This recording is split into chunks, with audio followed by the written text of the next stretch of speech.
Hello, and welcome to the Geopolitics Explained podcast. Today, I'm going to return to my series on the Indo-Pacific. Specifically, I want to focus on the footholds that countries possess in the region, especially China and the United States. I'll also explore where nations are clashing in the region through territorial disputes, and how China's artificial islands are changing spheres of influence in the region. Today's episode is supported by a post over on Substack. While listening to this episode, I would recommend heading over to Substack, as there are a number of maps included in that post that will aid in the explanations I'll provide in this episode. You could also subscribe over there if you so wish, and every post will be sent directly to your email inbox. But for today's episode specifically, to better understand what I'll discuss, it is best to have some visual aids to support. So, with that being said, let's dive in. I'm going to start by discussing China's first island chain. This stretches from the north of Japan through Taiwan, the Philippines, and down towards Borneo. This region acts as a geographic barrier for China. As a result of this, China attempting to control this region is critical for them. If they control this region, they can break out of it, but if they don't, they risk being boxed in.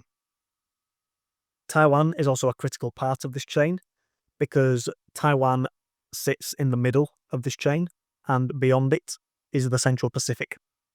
This is another potential route for China to break out. To support this effort of not getting penned in, China has developed long-range missiles and submarines in an attempt to deter Western forces that operate inside the first island chain. However, we do frequently see this fail, as Western vessels have navigated the Taiwan Strait. Throughout history, we've also seen multiple crises emerge in the Taiwan Strait. Even today, we do continue to see tensions spike from time to time between Taiwan and the Chinese.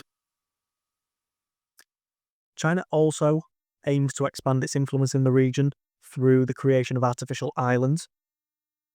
Since 2013, China has constructed 7 of these military outposts. They include runways, radar installations, missile systems, and ports for naval operations. This extends China's defence perimeter and provides unsinkable aircraft carriers that they can use to further project power outward. So, from these efforts, it's clear that China is seeking to expand its influence in the Pacific. But how does this step on the toes of other nations in the region? China makes territorial disputes in the region through its publishing of provocative maps. The 9-dash line supports these claims, and this involves Brunei, Indonesia, Malaysia, the Philippines, Taiwan, and Vietnam, since China's claims that are included in the 9-dash line overlap with the exclusive economic zones of all these nations. There are some specific territories that are affected by these maps. Firstly, we have the Paracel Islands. This is a dispute between China, Vietnam, and Taiwan. China has controlled this region after seizing it from South Vietnam in 1974, but the dispute remains today. We also have the Spratly Islands, which is a dispute between China, Vietnam, the Philippines, Malaysia, Brunei, and Taiwan. Multiple countries occupy different reefs here, but China has built several of its artificial islands here since 2013. We also have the Pratas Islands, the Veracruz Banks, the Macclesfield Bank, and the Scarborough Shoal. The Scarborough Shoal is a dispute between China, the Philippines, and Taiwan. This has effectively been controlled by China since 2012 after a standoff occurred, but tensions here still emerge with the Philippines, who assert sovereignty over the shoal. In 2024, China stated that its claims within the line were an ongoing process. These disputes in the South China Sea have the United Nations Convention on the Law of the Sea as their main legal framework. In 2016, The Hague ruled the following: that China's 9-line claims have no legal basis under this legal framework.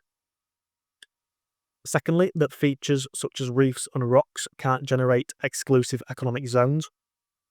And finally, that artificial islands don't create new sovereignty rights.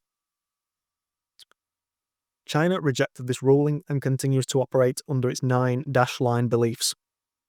It's this entire premise from China that sees tensions continue to fluctuate between itself and its neighbours in the region. An issue here is the role that ASEAN plays in regional geopolitics. Vietnam, the Philippines, Malaysia, and Indonesia don't want to be players in the US-China competition, but because they exist in the region, they are forced to navigate it. These nations, to varying degrees, have to balance between the United States and China. I mentioned the Scarborough Shoal earlier. It's here where the Philippines especially finds itself at odds militarily with China.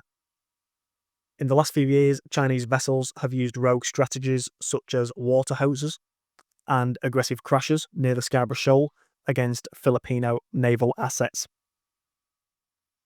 China's aims in the region are also pursued diplomatically. In recent years, Beijing has cultivated relationships with the Solomon Islands, Kiribati, and Nauru. This then sees diplomatic pressure placed on these nations to not recognise Taiwan, or if they have recognised Taiwan in the past, to rescind this recognition. All three nations here, the Solomon Islands, Kiribati, and Nauru, have rescinded recognition of Taiwan. Only 11 nations now have formal diplomatic relations with Taiwan, and China will attempt to continue to reduce this number diplomatically. If we collect all of this together, could China's eventual aim be to break out of the first island chain and to influence the second island chain? This would put them directly in the path of the United States. With this in mind, let's explore where the US footholds are in the region that would see them face to face with China's goals. Before diving into these specific territories, there are also other nations in the region that house large numbers of US assets. Japan houses 50,000 US troops, and South Korea has around 28,000 US troops, largely used as a deterrent against North Korea. They both sit within China's first island chain. Back in World War II, the United States Navy adopted an island hopping strategy. This involved a leapfrogging strategy, where they moved from island to island, only striking the essential targets and cutting off the rest. Today, the US foothold in Japan still continues to reflect this strategy. In a more modernised form, the United States is selective on key locations that allow it to establish forward bases in the Indo-Pacific. Aircraft carrier groups then act as a form of mobile island hopping in the region also. Moving back to the second island chain, and this includes Guam, the Northern Mariana Islands, and Palau. Guam is especially important, with it being home to a US base, and with the island being the focus of many war games involving China and the United States.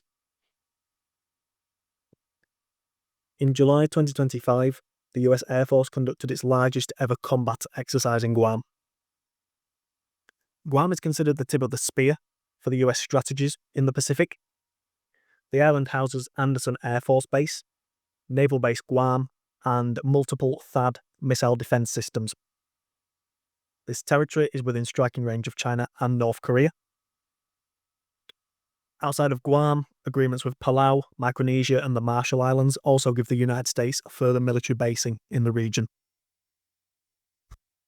If we also stretch to the third island chain, this is where we see Hawaii situated. Hawaii is the command centre for the US naval power in the Pacific. The headquarters of the US Indo-Pacific Command is in Honolulu, and Pearl Harbor Naval Base and Hickam Air Force Base also sit on Hawaii. So it's hence in the second island chain where the United States territory begins to directly clash with China's backyard. The US naval reach is global, and this includes the Indo-Pacific, but China clearly wants to expand its naval regional reach. As a result, there is naturally going to be a tension here. In the future, will we see the naval balance in the Indo-Pacific potentially shift? Now, that's going to be all for today's episode.